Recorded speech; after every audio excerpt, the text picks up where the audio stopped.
Bonjour, chers auditeurs. Aujourd'hui, nous parlons de la santé en français.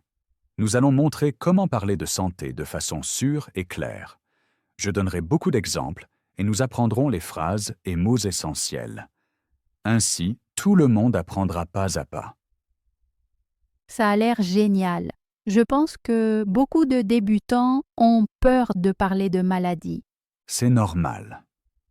La santé est personnelle, mais la langue aide à être ouvert. Pourquoi as-tu choisi ce sujet pour aujourd'hui? Parce que la santé concerne tout le monde. Que ce soit une visite chez le médecin, le sport ou l'alimentation, on en parle presque chaque jour. Quand on connaît les bons mots, on se sent plus sûr. Je trouve aussi que le français offre beaucoup d'expressions claires et faciles. C'est vrai. Je me souviens de mon premier rendez-vous médical en français. J'étais très nerveuse. Oh, raconte un peu plus, s'il te plaît. Nos auditeurs connaissent sûrement ça aussi. Le médecin a posé beaucoup de questions. Je ne comprenais que la moitié. Heureusement, il a montré une image et j'ai pu hocher la tête. Après cela, j'ai appris des mots importants comme mal de tête et tension. Depuis, je m'entraîne. Très bon exemple. Ce sont exactement ces situations que nous voulons rendre plus faciles aujourd'hui. Quel thème abordes-tu en premier? Notre plan comporte 4 parties. D'abord la visite chez le médecin, puis l'alimentation. Après, le sport, et enfin des thèmes sensibles comme la maladie et la mort. Pas à pas, d'accord? Ça semble clair. Je suis prête. Parfait. Avant de commencer, j'explique 3 principes utiles. Oh, intéressant. Partage-les, s'il te plaît. Premier principe, parle lentement et respire calmement. Deuxième principe, répète les mots importants pour les retenir. Troisième principe, pose des questions de précision. Par exemple, vous voulez dire douleur ou pression.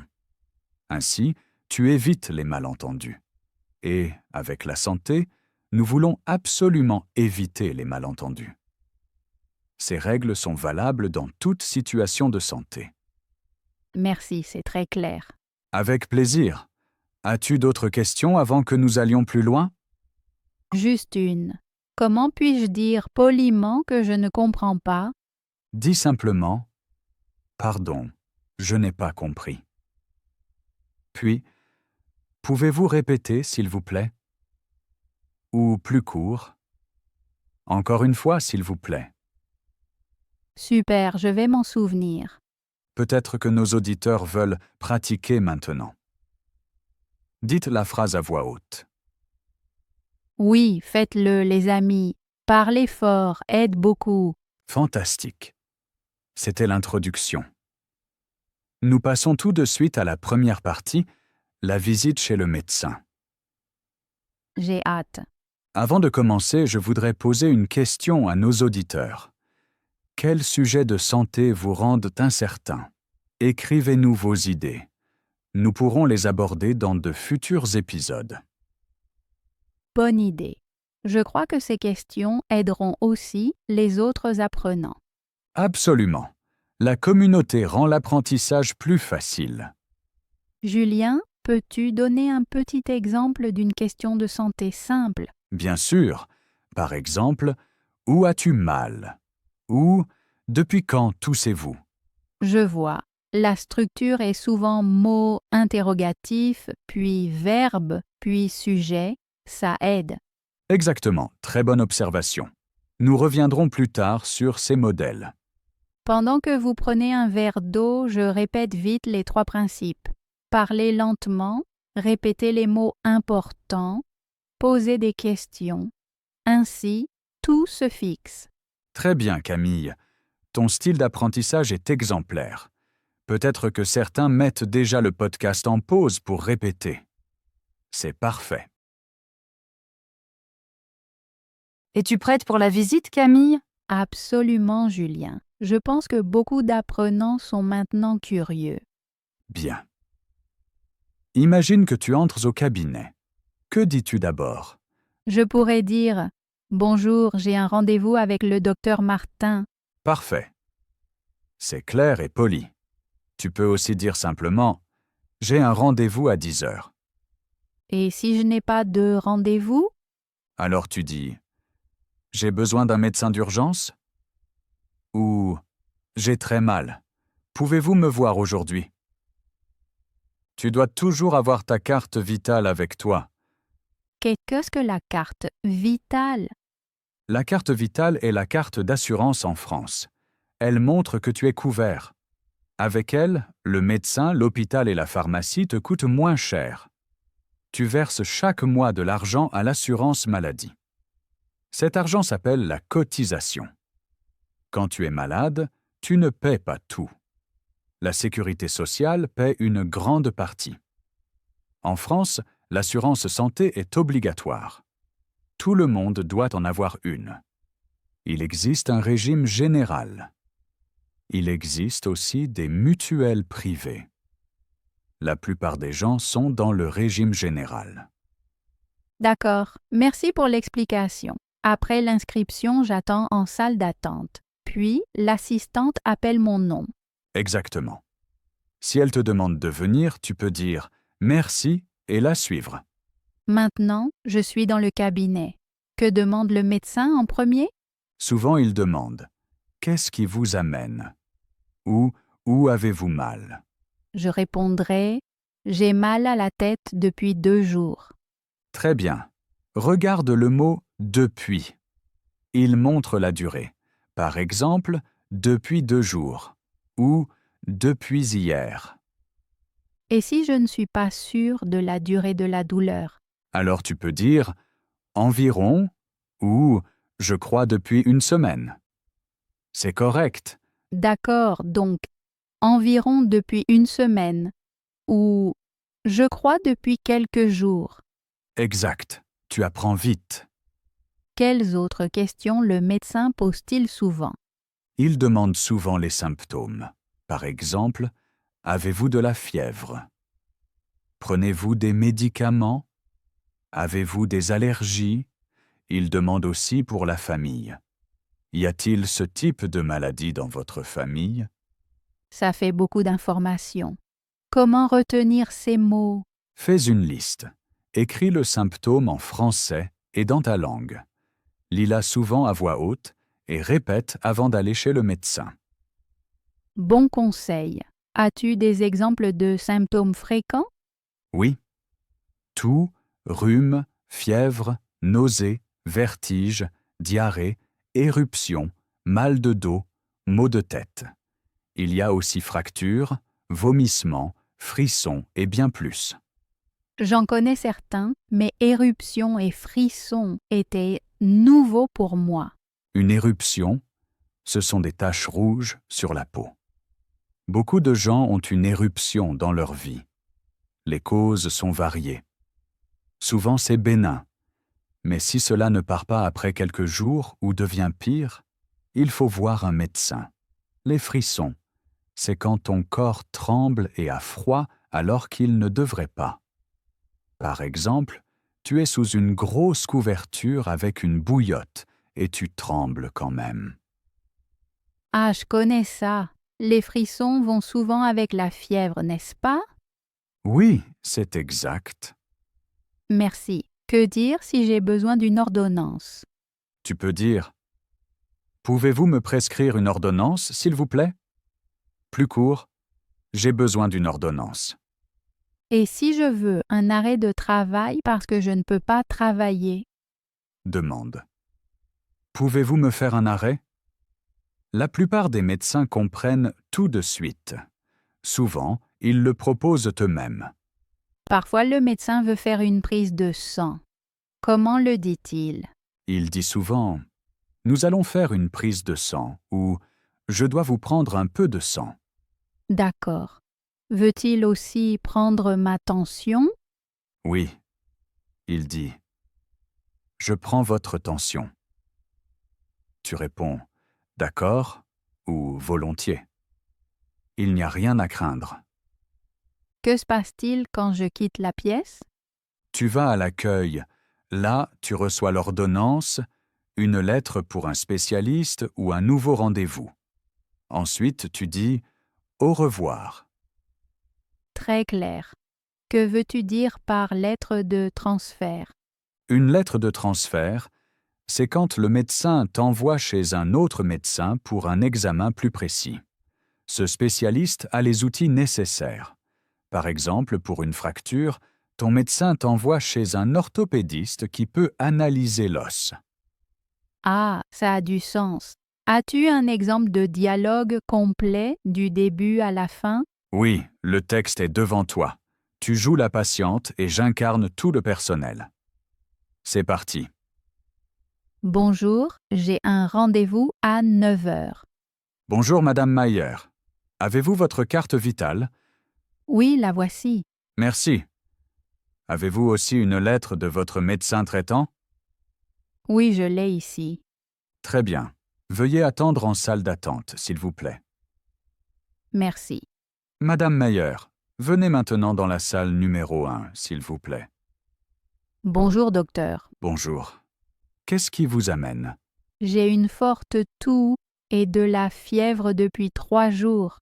Avez-vous aussi des douleurs dans la poitrine? Juste une légère brûlure en respirant. Avez-vous d'autres symptômes, par exemple maux de tête ou fatigue? Oui, je suis très fatiguée et j'ai mal à la tête. Bien, je vais écouter vos poumons. Inspirez profondément, s'il vous plaît. D'accord. Inspirez encore une fois, profondément, s'il vous plaît. Comme ça? Oui, merci. Votre tension est aussi un peu élevée. Oh, je ne le savais pas. Ce n'est pas grave pour le moment. Nous allons surveiller cela. Est-ce sérieux? Non, cela ressemble à une infection. Que dois-je faire maintenant? Je vous prescris un sirop contre la toux. Buvez beaucoup et reposez-vous. Ai-je besoin d'un arrêt de travail pour le boulot? Oui, je vous arrête 3 jours. La sécurité sociale prend-elle les frais? Oui. L'assurance maladie paye la consultation et les médicaments. Merci beaucoup. Avec plaisir. Si cela ne s'améliore pas, revenez, s'il vous plaît. Je le ferai. Merci, docteur. Bon rétablissement. Au revoir. Au revoir. Super. C'était très utile. J'ai tout suivi et tout compris. Super. Chers auditeurs, mettez en pause et répétez le dialogue. Oui, pratiquer à voix haute fait une grande différence. Encore un conseil. Utilisez les gestes. Pointez la tête quand vous dites mal de tête. Cela aide à mémoriser. Bonne idée. Le mot se lit ainsi à un mouvement. Veux-tu répéter rapidement les phrases clés? Avec plaisir. J'ai un rendez-vous. Où as-tu mal? Depuis quand? J'ai besoin d'une ordonnance. Au revoir. Parfait résumé. Cela termine notre partie sur la visite chez le médecin. Je me sens déjà bien plus sûre. Merci Julien. Avec plaisir. Dans la prochaine partie, nous parlerons d'alimentation saine. Passionnant. Avant de continuer, je voudrais poser une question à nos auditeurs. Avez-vous déjà parlé en français chez le médecin? Si oui, qu'est-ce qui a été le plus difficile? Écrivez-nous vos exemples. Je suis sûre que vos histoires aideront les autres. Et souvenez-vous, les erreurs sont normales. Chaque pas vous fait avancer. Maintenant, nous parlons de l'alimentation. Oh oui, j'attends ce moment, car j'aime beaucoup cuisiner. Très bien. Une alimentation saine est un grand sujet en France. Que disent les Français exactement quand ils parlent de nourriture saine? Beaucoup choisissent des produits frais, peu de sucre et assez de légumes. Manger sain est important pour le corps et la santé. On doit manger beaucoup de légumes car ils apportent des vitamines. Les protéines sont utiles pour les muscles et la force, par exemple dans le poisson, les œufs ou les lentilles. Les fibres aident la digestion et se trouvent dans les céréales complètes et les légumes. Les bonnes graisses des noix, graines ou de l'huile d'olive sont bonnes pour le cœur. Il faut manger peu de sucre et peu de plats tout prêts, car ils sont souvent mauvais. Manger en pleine conscience est aussi très important. Nous en parlerons bientôt. Ça semble logique. Quels mots dois-je apprendre d'abord? Voici 5 mots-clés. Fruits, légumes, complet, produits laitiers, viande. Complet, c'est du pain avec les grains entiers, n'est-ce pas? Exactement. Par exemple, du pain complet ou aussi des pâtes complètes. J'adore le pain complet avec de l'avocat. Excellent choix. L'avocat donne de bonnes graisses. Comment demander des fruits bio au magasin? Tu peux dire « Avez-vous des pommes bio ?» ou « C'est local ». Ah, local veut dire de la région. Oui, beaucoup de clients posent cette question. Existe-t-il des plats français typiques qui sont sains? Oui, comme la ratatouille, la soupe de lentilles ou des plats à base de pommes de terre. Les pommes de terre ont peu de calories pour leur volume. Cela signifie qu'on est vite rassasié avec moins de calories qu'avec des pâtes. Les calories sont aussi un grand sujet. Beaucoup pensent « Il y a beaucoup de calories, donc c'est mauvais ». Je le pensais aussi. Explique-moi les calories. Les calories sont l'énergie du corps. Le corps en a besoin pour travailler, bouger et rester chaud. Beaucoup de calories ne sont pas toujours mauvaises. Tout dépend de la source. Les aliments avec de bonnes graisses, comme les noix, l'avocat ou l'huile d'olive, sont riches en calories mais restent sains. Ils rassasient longtemps et donnent une bonne énergie. Trop de calories venant du sucre et d'aliments malsains peuvent mener au surpoids. Le sucre fait monter l'insuline vite. On a à nouveau faim et on mange plus. Ce n'est pas bon sur la durée. Il faut donc regarder les calories, mais aussi la qualité des aliments. Chaque personne a un besoin de base par jour. C'est l'énergie nécessaire, même sans bouger. On peut l'estimer. Ensuite, on sait combien de calories, de graisses, de protéines et de glucides il faut. Si on est actif, par exemple avec du sport ou un travail physique, on a besoin de plus. Ces calories s'ajoutent aux besoins quotidiens. Je conseille de faire ce calcul pour comprendre, mais pas d'être strict chaque jour. Cela peut rendre fou. Le but est que manger reste un plaisir, pas une obligation. Je comprends. Tout est clair. Énumérons quelques plats sains et savoureux. Volontiers.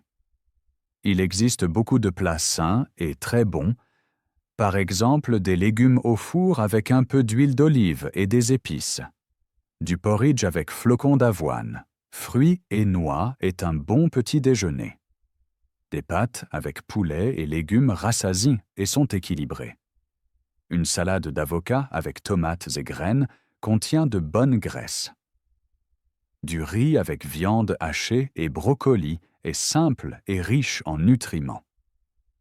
Un gratin de pommes de terre avec fromage de chèvre peut être sain si on utilise des produits frais. Manger sain peut être varié et vraiment délicieux. Oh oui. Hier, j'ai justement fait des légumes au four. J'ai mis aussi des pommes de terre sur la plaque. C'était très bon. Quelles herbes utilises-tu le plus? Je prends du romarin, du thym et du persil. Miam. Et pour les boissons? L'eau reste la meilleure. Chaque personne devrait boire au moins 2 litres par jour. J'oublie souvent de boire. Oui, beaucoup oublient. Mets une bouteille sur la table. Ainsi tu y penses. Bon conseil. Comment dire que je veux de l'eau sans bulle? Dis « Je voudrais de l'eau plate ». Et avec bulle, c'est eau gazeuse? Oui, ou simplement eau minérale. Les deux sont compris.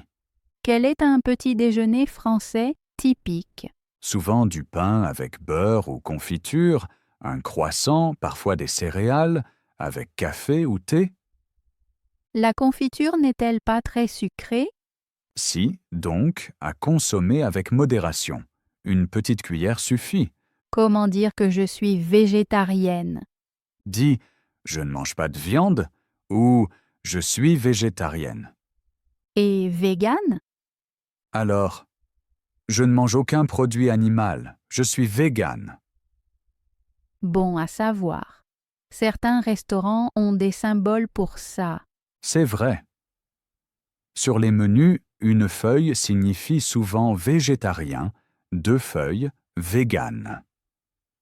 Comment puis-je demander moins de sel? Dis « Peu de sel, s'il vous plaît » ou « Pouvez-vous cuisiner sans trop de sel ?» Peu salé, mot intéressant. Oui, comme allégé en gras ou sans sucre. J'entends souvent fibres. Qu'est-ce que c'est? Les fibres sont des éléments dans les céréales complètes, les fruits et les légumes. Elles aident la digestion. Comment dire que quelque chose ne me convient pas? Dis « Je ne le digère pas » ou « Ça me donne mal au ventre ». Très utile. As-tu des conseils pour aller au restaurant? Oui. Lis la carte lentement. Demande. Que recommandez-vous? Et exprime tes souhaits clairement. Je vais essayer. Veux-tu faire un mini-jeu de rôle? Avec plaisir. Je suis la serveuse. Tu es le client. Parfait. C'est parti. Bonsoir. Que désirez-vous? Je voudrais une salade mixte sans oignons, s'il vous plaît. Souhaitez-vous du pain avec? Oui, mais du pain complet si possible. Bien sûr. Et pour boire? Une grande eau plate, merci. Tout de suite. Merci.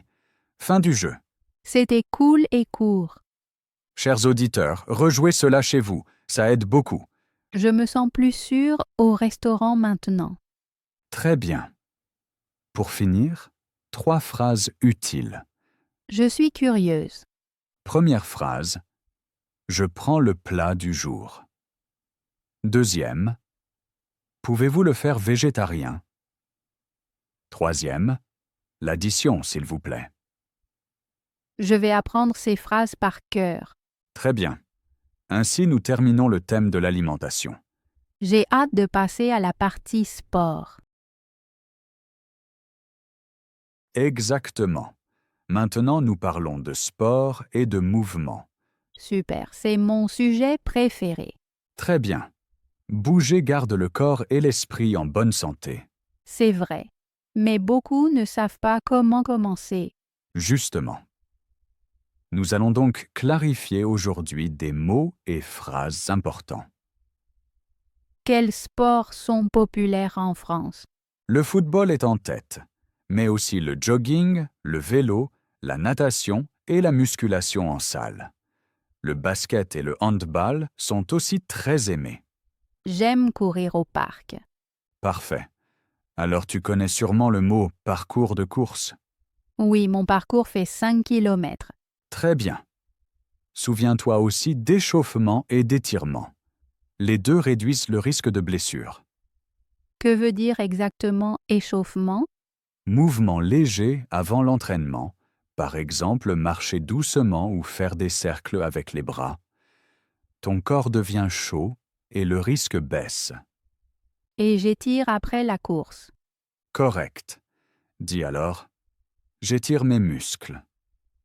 Beaucoup de débutants ont des courbatures. Comment l'expliquer? Les courbatures sont des douleurs après un effort inhabituel. Tu peux dire « j'ai de fortes courbatures aux jambes ». Y a-t-il un truc contre ça? Un petit jogging lent et boire beaucoup d'eau aide.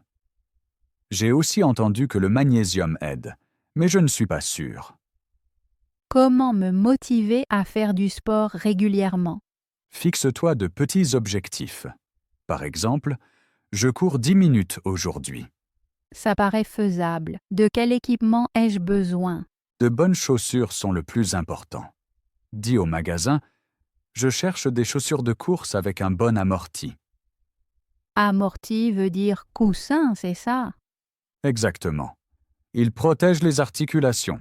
Certaines personnes préfèrent s'entraîner à la maison. Alors utilise le poids du corps. Par exemple, pompe, squat, planche. Les planches, c'est la position de gainage, n'est-ce pas? Oui. La phrase serait « Je tiens le gainage pendant 60 secondes ». As-tu un exemple de petit entraînement maison? Oui. 3 tours, 10 squats, 10 pompes, 20 secondes de planche. Ça ne prend que quelques minutes. Exactement. L'important est de le faire souvent. Comment dire que je m'entraîne 2 fois par semaine? Dis « Je m'entraîne 2 fois par semaine régulièrement ». Et si je n'ai vraiment pas le temps?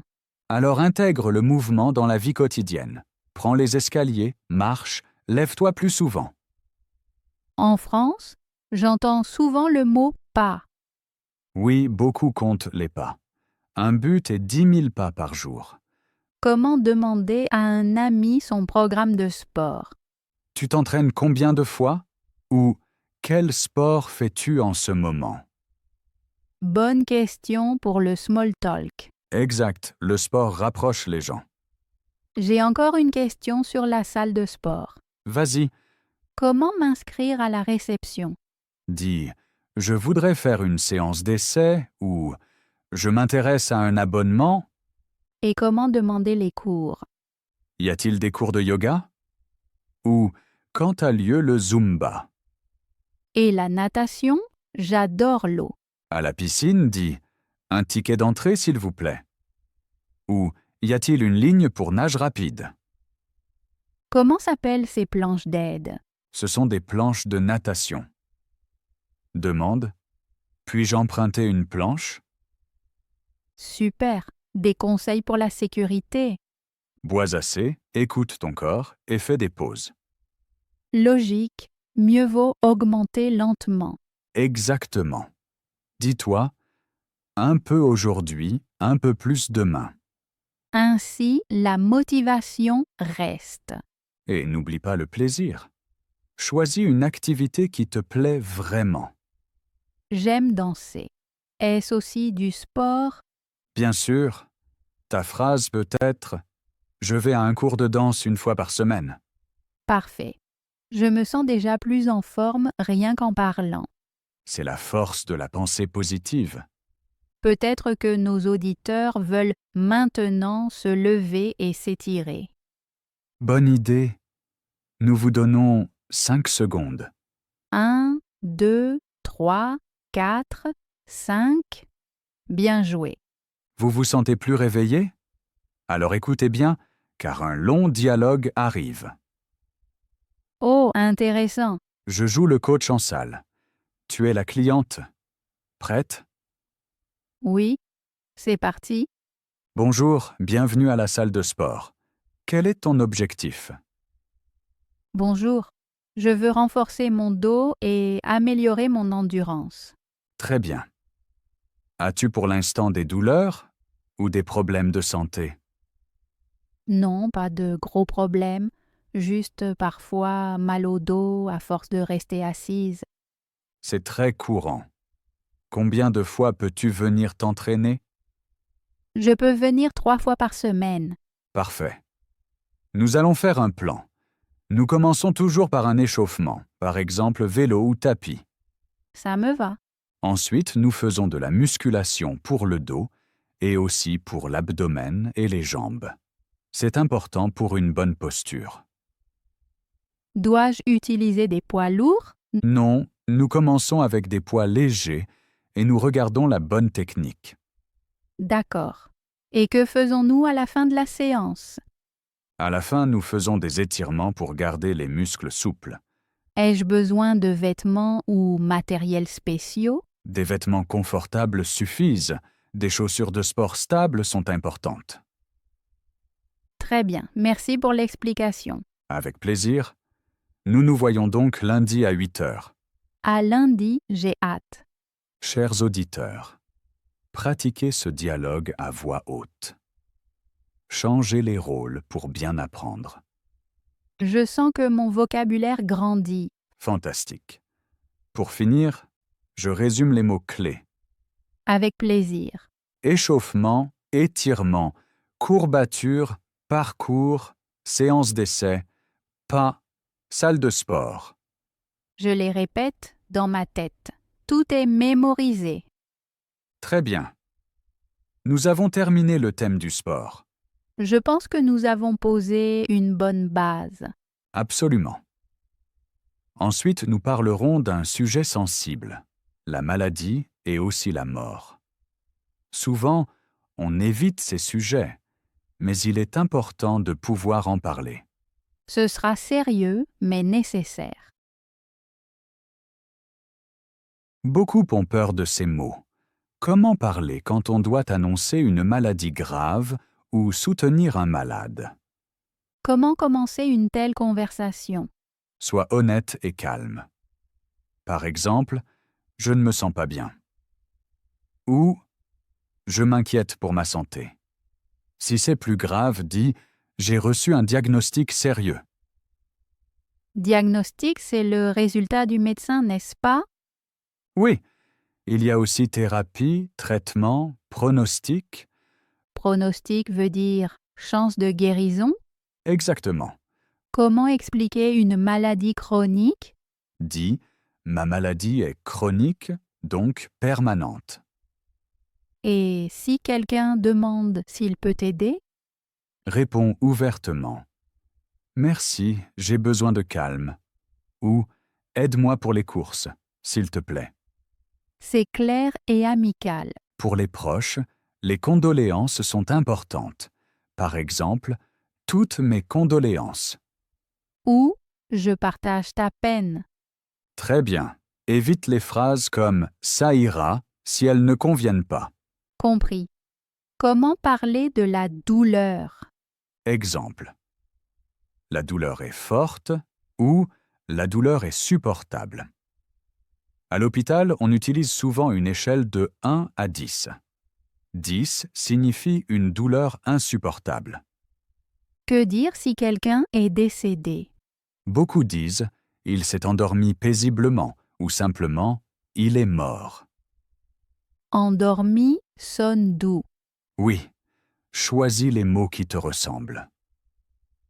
Comment annoncer une cérémonie funéraire? Dis « la cérémonie aura lieu vendredi à 11 h ». Et si je ne peux pas venir? Écris « je ne peux pas venir, mais je pense à vous ». C'est poli. En visite, une phrase utile. Veux-tu en parler? Ainsi, je laisse le choix à l'autre. Exact. Le respect est essentiel. Les mots ne guérissent pas, mais des mots doux réconfortent. J'ai une question personnelle. Je t'écoute, Comment consoles-tu tes amis? j'écoute d'abord, puis je dis des phrases courtes. Je suis là ou tu peux compter sur moi. Je vais faire comme toi. Conseil pour nos auditeurs. Entraînez-vous seul. Dites les phrases tristes à voix haute. Vous serez plus sûr. Bon conseil. Je m'exerce. Mon oncle est gravement malade. Très bien prononcé. Comment demander les heures de visite à l'hôpital? Dis. Quelles sont les heures de visite? Et si je veux apporter des fleurs? Demande. Puis-je apporter des fleurs? Parfois, les fleurs sont interdites en soins intensifs.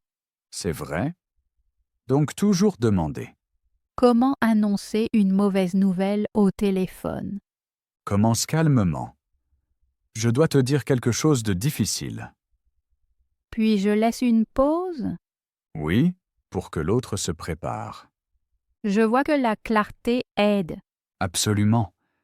Cacher les faits rend les choses plus dures. L'humour a-t-il sa place? Oui, mais très prudemment et seulement si chacun se sent bien. Compris. Veux-tu répéter les phrases clés? Oui, je ne me sens pas bien. Le pronostic est difficile. Toutes mes condoléances. Quelles sont les heures de visite? Parfait.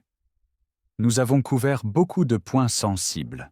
Je me sens maintenant beaucoup plus sûre. Ça me fait plaisir. C'était un bon mot de fin. Oui, cela résume bien nos idées. Je propose un bref résumé. D'accord? Oui, cela aidera tout le monde. Aujourd'hui, nous avons parlé de 4 grands sujets. D'abord, prendre rendez-vous chez le médecin et expliquer ses douleurs. Ensuite, une alimentation saine et des commandes polies au restaurant. Puis, le sport avec échauffement, étirement et petits objectifs. Enfin, la maladie, la douleur, les condoléances et les funérailles. Les points clés, phrases courtes, questions de précision, respect et calme. Répétez à voix haute, utilisez les mots en vrai et ne craignez pas les erreurs. Chaque pas vous rapproche d'un français courant. Restez curieux et prenez soin de vous. Merci beaucoup, Julien, pour ce résumé clair. Avec plaisir. J'ai aimé explorer ce thème avec toi. Moi aussi, j'ai beaucoup appris et je suis motivée. Chers auditeurs, merci de votre attention. Nous espérons que vous avez retenu de nombreuses phrases utiles. Pratiquez-les, parlez fort et partagez vos expériences avec nous. Vos histoires aideront aussi les autres apprenants. La conversation d'aujourd'hui était intense mais nécessaire. Absolument. Merci pour cet échange ouvert. Nous vous disons au revoir. Restez en bonne santé et optimistes. Et restez curieux du français. À la prochaine. Au revoir.